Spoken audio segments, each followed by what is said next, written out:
This is part two of what I wish I had known in my 20s and early 30s for life and love, and kind of like a lessons learned. So I share with you 20 lessons that I learned in the last episode. This is part two. And I'm going to be sharing another 20. Number 20, take care of your gut health because it impacts your overall health, mental health, and nervous system. If your gut health is not well and you have a lot of inflammation or a lot of bloating, it's going to impact your mental health because there's a bi-directional communication between your gut and the brain. And if it's not sending the correct signals, and if it's not working properly, it's going to impact your mental health, especially if you're more prone to depression, anxiety, ADHD, and just mental health issues like I am. It's going to impact you. This is why I eat very clean. I eat the way that I eat, and I do have food sensitivities. So my nutrition is very specific because I know the moment I eat gluten or dairy or like junk food, I know it's going to wreck my gut health, and I know that's going to impact my mental health, and I'm going to be more anxious, more irritable, more moody, more depressed, and it's just going to go chaos. And I still have those days that I'm like, oh my God. And even when I'm more stressed, obviously, I'm more prone to have gut issues because that's a whole nervous system type of issue. But make sure you're taking care of your gut health. Make sure you're taking care of your well being because it really impacts your mental health. And number 21 is going to be work out, eat clean, take care of yourself, and make this a lifestyle and non negotiable. The relationship you have with yourself is the most important relationship you could have and you will ever have. So make sure you do the best to become your best version every day and to have a beautiful relationship with yourself. So that's taking care of you, that's working out, that's eating healthier, that's taking care of you, doing self-care, whether it's meditation, taking care of your also your past. If you have a lot of trauma or you have things that you no longer want to, like coping mechanisms or behaviors or habits that you no longer want to do, make sure you also take care of that. So that's self-care. Make sure you take care of your mental health. Make sure you make this a lifestyle and things that are non-negotiable. For me, my self-care, my morning rituals and my PM rituals are non-negotiables because I know they make me feel the best when I do them. They make me feel like I obviously take care of me. I'm in my best relationship and they impact everything in my life. Number 22, show up for yourself the way you wish someone showed up for you. And this is huge because a lot of times we are operating from an empty cup. A lot of times we are showing up for others when we don't even show up for ourselves in that way. We say yes to things, we want to say no. So that means that we're saying no to ourselves and we're prioritizing and putting everyone first before ourselves. So put yourself first and show up for yourself the way you wish others showed up for you. And this is going to be so healing because if you make a list and be like, how did I wish my parents would have shown up for me? My partner, my ex would have shown up for me. Why do I wish he would have done for me? How do I wish he would have treated me or my parents? And start showing up yourself and giving yourself those things. This is also going to help you fulfill your unmet needs and kind of heal those core wounds. And it's also like very soothing for your inner child when you start doing those things. And this is one of the things that I did to help me heal my inner child and reinforce the relationship I had with myself because I was so disconnected with myself. So when I started doing this, I was like, how do I wish someone would have shown up for me? And I started doing that for myself and I still do it continuously. Number 23, don't become the type of woman that packs a bag to stay over at a guy's house so fast or all the time, no sleepovers allowed early on. It's a lot of stress, overwhelm, and inconvenience to carry all your things to his place back and forth. Have him buy what you need to stay over at his place and make yourself comfortable. And I feel like if you meet a guy who really loves you and cares for you, like if he wanted to, he would, he is going to make your life, he's going to make things easier for you. And if he's not making things in life easier for you, he's not the person for you. And by that, I mean that if he sees that you're struggling with your bag, you're always packing, like, and unpacking, packing and unpacking, you carrying this, and it's a lot of stress and overwhelm and an inconvenience, he's going to offer, hey, how about I buy you what you need so you don't have to carry all those things with you. He gives you like drawers, or he makes you feel cozy and welcome and safe at his house. And this is going to be for me one thing that I did wrong with the gym guy that I was talking about in my last one. And I thought this was a green flag. I was like, because he did all this for me. He bought me everything that I would need so I didn't have to carry those things. I was like, of course I deserve this treatment. So I was so happy, but everything was a facade. Everything was kind of like part of love bombing. But make sure you're very discerning when it comes to that, because at the end he turned out to rub all of that on my face, and he turned out, and it just felt like when I couldn't and I didn't want to spend the night, he would be upset, telling me, why not? You have all your stuff here. And it was kind of like, it felt very coercive, controlling. So I know that I don't want to go through that again. I hate packing a bag. I hate having to carry all my things. It's an inconvenience. It's stress. It's overwhelmed. I deal with anxiety. I don't want to have more anxiety and stress in my life. So if this person is not making things easier for me or for you, then he's not the one, or he's not for you, or you have a conversation with him and you say, hey, every time I pack and I have to unpack, it's a lot of stress and overwhelm, and I just don't like how it makes me feel. Is there any way you can help me buy things so I could have them at your place so I don't have to carry all those things with me?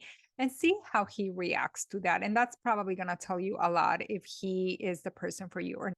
Number 24, if a man can't pay for you on a first date, you need to think if he's the man for you. You need to think if you want a 50-50 relationship, or if you want more of the provider type of guy. Don't put up on a first date what you are not willing to put up with the rest of the relationship, because the way the first date goes, it kind of sets the tone for what you are going to accept or not, or put up with or not. And for me, I've never had this issue. I've always also come from a culture that the man is very the provider type, the man always pays. Like, I've never even had to even think about it. So, like, even whenever I get asked on a first date, obviously I go through a process that I make sure he's the right person. And I actually do want to get to know him more on a first basis. We're in alignment. We have similar values, vision for life.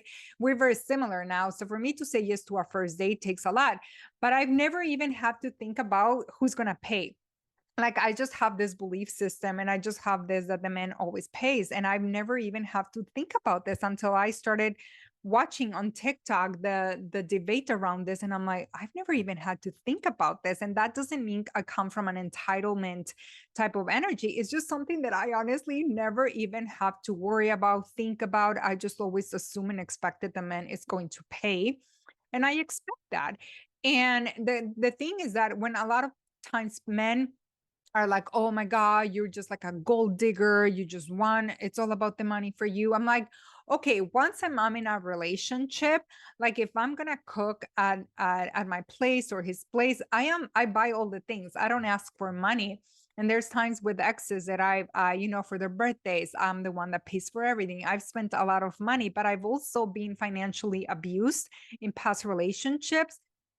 So I already know what I don't desire, and I already know my standards. So this is a huge standard for me. If I ever have a man that tells me that to split the bill, or to that he's not going to pay on the first date. One, I'm not going to go out with him beforehand. And two, if he asks me to split the bill, I'm just going to say no. Or I'm going to be like, oh, you know what? I can take care of it and I will pay, and I will never talk to him again. But that's never been the case for me. So make sure you're very discerning what type of man you want to attract. Number 25, a man that hates you will start to treat you badly, withdraw his affection if he was using you, if he was using it as a facade, or wearing a mask of who he is or who he is not. If he wants to teach you a lesson, run. And there's a lot of men like this, that they just kind of want to teach you a lesson so you learn and that never happens again. Kind of like it feels very manipulative, very controlling, and like they don't think you're smart enough to know. But I feel like progressively, when a man really hates you, he starts treating you bad. He starts doing things. He starts withdrawing his affection. He starts throwing things in your face, and you realize that everything at first, his affection, his love bombing, his gifts, everything was a facade, and he was wearing a mask of someone he truly is not. Because the more you get to know him, the facade and the mask comes off, and you start to seeing who he really is. And this person is just not a good person. It's not the person for you. So if a man starts to pull away, withdrawing his affection, treating you bad. And I say this more because there's avoidants who are not abusive or anything like that. There's men who are avoidants who kind of pull back and start ghosting you. I'm not really talking much about those. I'm talking about the men who really start putting you down, calling you names, being passive aggressive, being very controlling, very misogynistic, and all those things. And you're like, and the emotional abuse, the gaslighting. I'm talking about those type of men, but also obviously the men that ghost you, that's something to consider too. But the men that want to teach you a lesson, those are not the men for you. Please run away from those. Number 26, if a man threatens you with slander or defamation because you are choosing to talk about your experience, what you went through in that relationship up openly on social media, for example, um and you are choosing to share this experience from a place of you want to help others, you want to help other women not get through the same experience, or you want to show them how you move through that experience or what you learn from that, and it's coming from this genuine place of helping others and there's no malice intention, then that man cannot threaten you. Because um his identity, especially if you're not saying anything about his identity or who he is, and your motive, like I said, is very good, is genuine, is to help others, no man can threaten you for sharing your story, for speaking up. And the men that do is because they still feel that they can control you, and they still feel that they are the center of your world and your universe because you're talking about them. But in fact, you are talking about your experience, you're talking about what you went through, you're talking about how you moved through that. And maybe you are also looking to connect with other women who are going through this so you can build a community. So if a man is making threats with slander and defamation, and you have not even said his name, you have not even mentioned who he is, no identity can be revealed, he has nothing on you. And this actually happened to me this year when I shared some text about that person that I kind of briefly was talking to. He threatened me with defamation and slander, and I'm just like, your identity is not even shown. And I said to him, like, you're no one, and you have no right to be making threats and calling me and telling me to take down my video. You give me an hour, otherwise you're gonna call the cops on me. You know what I did?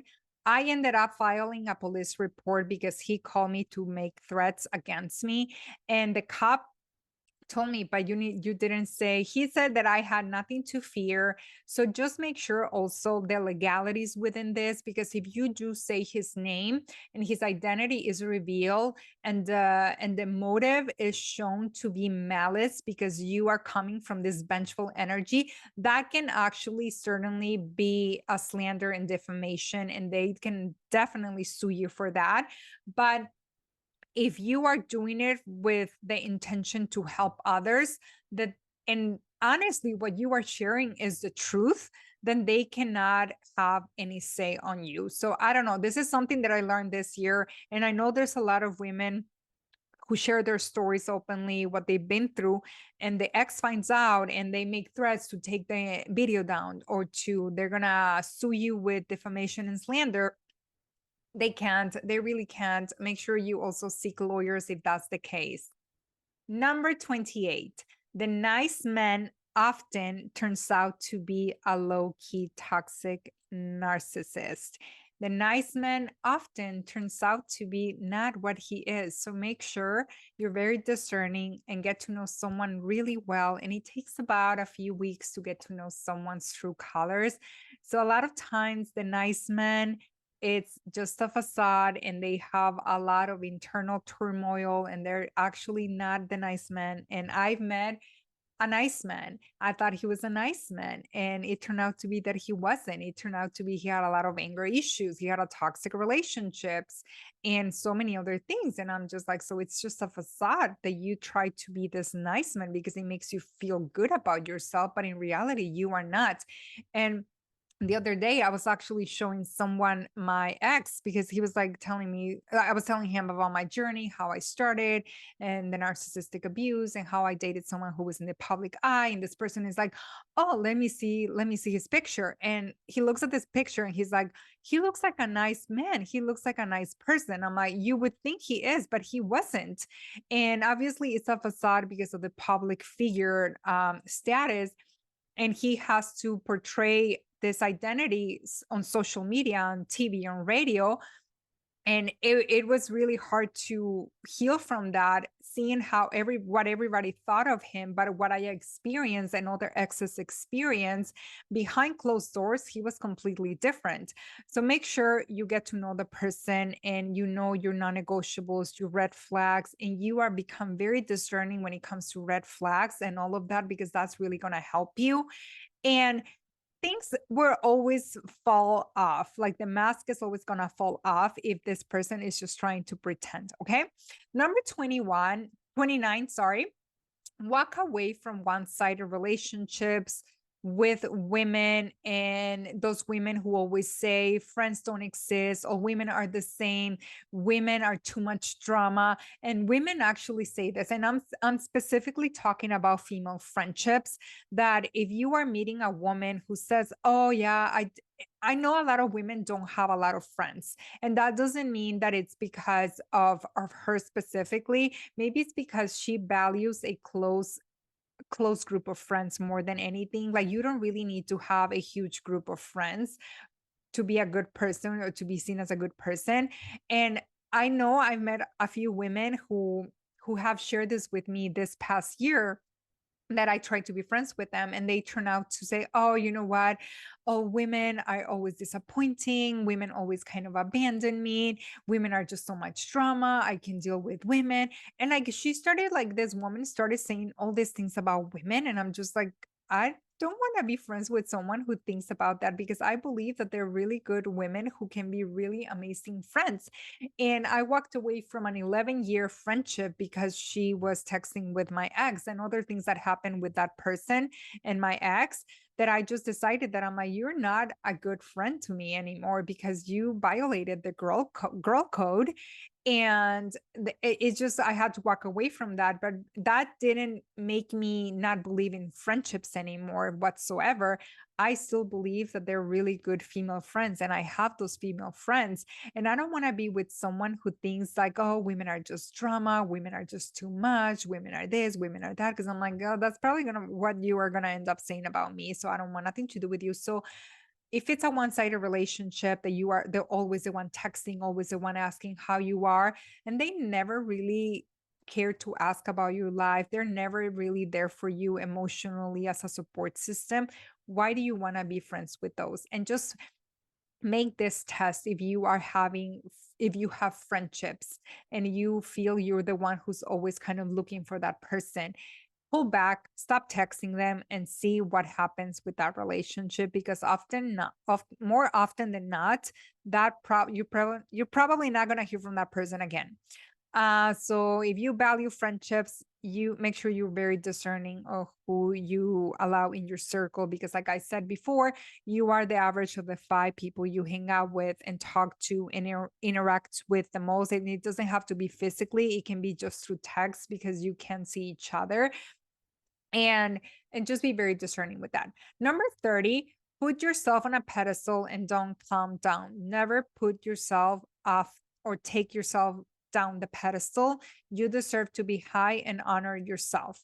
Number 31, choosing to be single can still have glimpses of feeling lonely and desiring a relationship, desiring to be in love and to find someone. You can choose to be single and still feel all those emotions, but not settling will bring comfort, and knowing that you can choose to be single and still have your heart wide open and desire a relationship but that's also not your main focus. You're also like enjoying your life. You're also creating other experiences, working on other areas of your life. But it is completely okay if you are single at this time and still have that those moments that you miss, you had someone, that you wish you had someone, that you wish you had a relationship. It's completely normal to still have some moments you feel lonely, even though most of the time you don't feel lonely. It is completely okay and normal. Okay, number 32, don't be don't be a cheaty and emotional absent parent to your inner child. And this is huge because a lot of people are not doing the work to reconnect with their inner child, don't have a relationship with their inner child, are not doing the healing work to fix that relationship and to reconnect. So don't be a cheating and emotionally absent parent to your inner child the way your parents were with you. And this is going to be huge because a lot of times when we are not connected with ourselves, it's because we're also not connected with our inner child, and maybe we're emotionally unavailable to our inner child. We have abandoned, rejected, we don't treat our inner child well. So maybe you have a similar relationship that you had with your parents, but now you have that relationship with your inner child.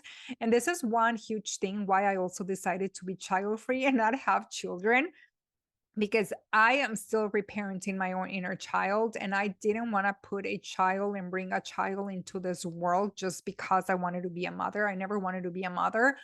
But you know how society pushes that agenda on women, and your biological clock is ticking or whatever. And I was just like, okay, the way the world is, I, one, don't want to bring a child into this world. Two, I'm still not healed from a lot of things that I don't think I could be the best parent that I could. And I know being a parent requires a lot, and I was not willing mm, to not have that freedom and independence that I love having. And I was not willing to give up the relationship I have with myself. And I was like, okay, there's some days that I have been a shitty and emotionally absent parent to my own inner child. So let alone a real baby, a child of mine, that's not going to happen. So that's a huge focus. So make sure you reconnect with your inner child and you do the inner work. And the way you have a relationship with your parents is going to reflect a lot of the relationship you have with your inner child too, especially if you have not done the work to heal it. Number 33, if you have an anxious attachment in love and relationships, you probably have the opposite with yourself. And you know how anxious attachment people attract a lot of the avoidant attachment. Well, you have that relationship, the opposite of what you are with yourself. And what I mean by that is when you are looking inward, are you emotionally unavailable with yourself? Are you ghosting yourself? Are you inconsistent with yourself? Do you kind of withdraw your love to yourself and you treat yourself bad?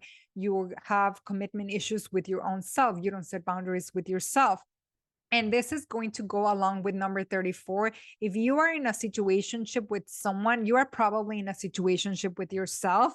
And but it's the same thing. They both go hand in hand, although they're a little bit different. But if the way that you are in a situationship with someone is probably the way you are in a situationship with yourself, you're ignoring yourself, you're putting up with things that you would never put up with, you don't take care of yourself, you are and in this dramatic state, you are like I said, it's the same thing. You don't have a good relationship with yourself. So make sure you are very discerning on who you date. And I figured a lot of my lessons have come from love and relationships because unfortunately that was my focus for so many years of my life. So I have learned a lot, but these are things that I have learned so much that I just wanted to share with you. Number 35 is alcohol and first dates don't go hand in hand. And I'm going to explain to you why. It impairs your judgment and they get an enhanced version of you that is not really true and it's not really your daily self. For example, I'm not saying that it's bad to drink on first dates, but it's bad if normally if you're an introvert, you're very shy, you don't really open up a lot, you're not really like that bubbly, excited, that you're more like on the introvert side, you're more calm. alcohol is going to enhance, and it's going to make you feel obviously more confident than you are, more bubbly, more open, more extroverted.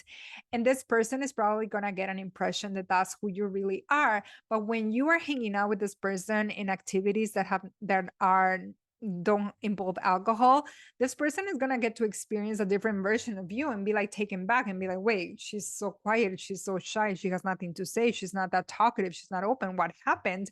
And this person is going to be kind of like thinking like, this is not the person I met on our first dates, because alcohol impairs and enhances your personality and an untrue version of you that can only be accessed when you are under the influence of alcohol. I don't know if that makes sense, but make sure also it applies the same thing with this guy. Maybe he's also showing up as a version of him that is enhanced and not true to who he is on a daily basis. So this is something to think about.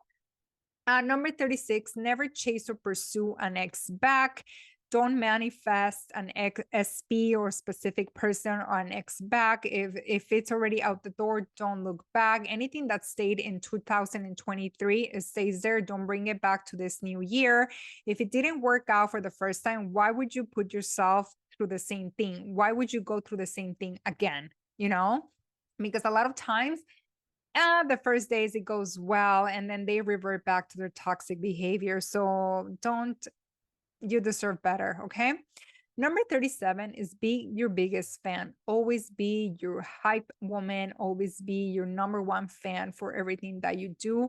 And this is also kind of going to help you with not wanting the validation and approval of others when you are your biggest fan, when you believe in yourself, when you root for yourself, when you're excited for yourself, because a lot of times others are not going to do the same thing for you that you wish. Like your parents are probably not going to support you, your siblings, your friends, the way you desire. So you have to become that person for yourself.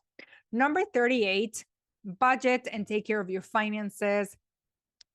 Savings, high yield savings accounts, things like that. I am not a finance expert or anything. I do follow some people that I know, and I actually do have a budget kind of spreadsheet templates that I use because I take care of my finances. And I wish I had started in my 20s. I wish I had started taking care of my finances. Maybe I would have my own home now. Maybe I would own something like real estate or whatever. Make sure you start taking care of your budget and your finances, especially if you have student loans or debt or anything like that. Don't overspend credit cards.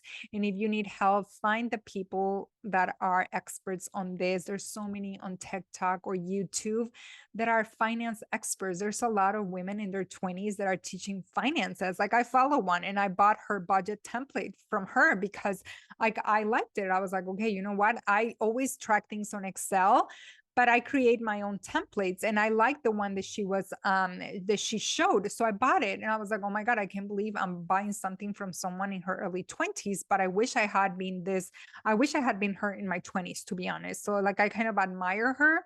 And even though I'm almost in my 40s, you cannot come from this place of jealousy or envy when you see women in their early 20s doing what you wish you had, or having the mindset, the emotional intelligence, the lifestyle that you wish you had, because you have a different path. Okay.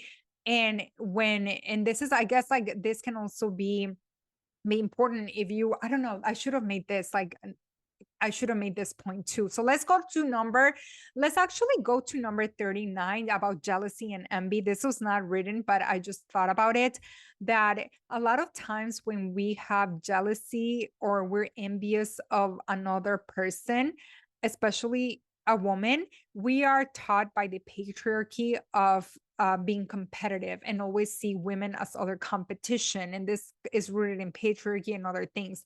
But what you need to look at it, a lot of times when we feel a little jealous and envious of another person, especially another woman who is ahead of us, more successful or whatever, and you feel those feelings of jealousy and envious, they're completely normal, trust me, because maybe you're like, oh my God, I wish that was me, I wish I was ahead of time. And I've experienced those when I see women in their early 20s who have a better mindset. Well, I have the mindset now, but I wish I would have had that mindset in my early 20s. And sometimes I'm like, oh my God, I can't believe she's 22. I can't believe she's like 23 and has that mindset and emotional intelligence and knows about all these things about boundaries and red flags and relationships. Like, oh my gosh, I wish that would have been me, and has like her finances right.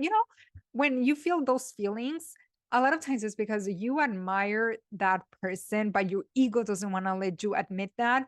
But she has qualities and the life that you wish you had, because but the universe is showing you that that's also available for you.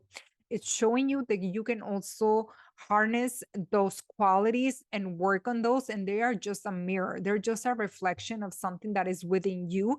You just need to kind of work on it for it to come out, those qualities to come out, and own them, and see that person as, oh my God, I admire that person, because that's going to sort of like help you with the feelings of jealousy and envy that honestly, at the end of the day, they're just a projection, and it's something that it's all about the ego, and it's something that you wish you had within yourself, but it is within you, because everything, it's also a mirror. So if you're seeing that woman, that's because you're capable of having those qualities. You just need to work on those qualities. So that's something that really helped me with jealousy and envy and things like that. So let me know if that resonates with you. Number 40, work on your goals and vision for life. Leave and say no to what doesn't align with you. And that means the job, relationships, move the needle forward with the goals that you desired, and don't stay stuck in things that are not in alignment with you, that are not conducive to being the best version of you, are impacting your mental health. And prioritize your goals in every single area of your life. I cannot emphasize this enough, and I wish I would have prioritized this in my 20s, but I didn't. And I regret it? Of course I regret it, but now I'm here and I'm teaching you and I'm sharing things that I wish I would have known in my early 20s, to be honest. And that is work on every area of my life, knowing what I desire, my purpose in life. Well, the purpose in life kind of comes with years, but having a vision for what you desire for your life in every single area of your life, having a focus on that. I think there's if you Google wheel of life, I believe it's one of this pie chart that gives you different areas of your life, and it kind of makes you rate from 1 to 10 how you feel about each area of your life. And that's when you start creating goals to improve those areas of your life. So make sure those are a priority.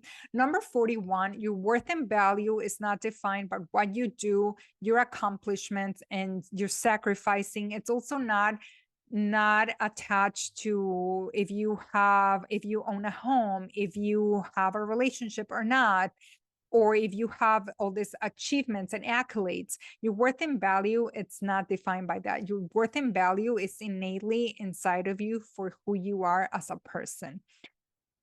And number 42, and I feel like I kind of touched on this, but the relationship with yourself is the most important. And I know I said it, but I needed to end on this so you can actually like really, really remember this one.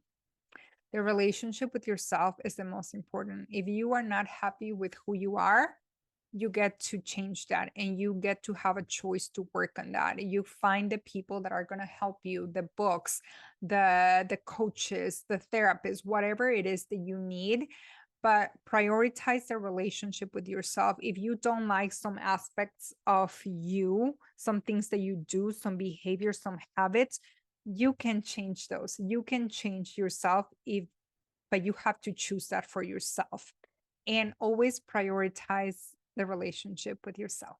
And those are the 42 things that I wanted to share with you in part 1 and part 2.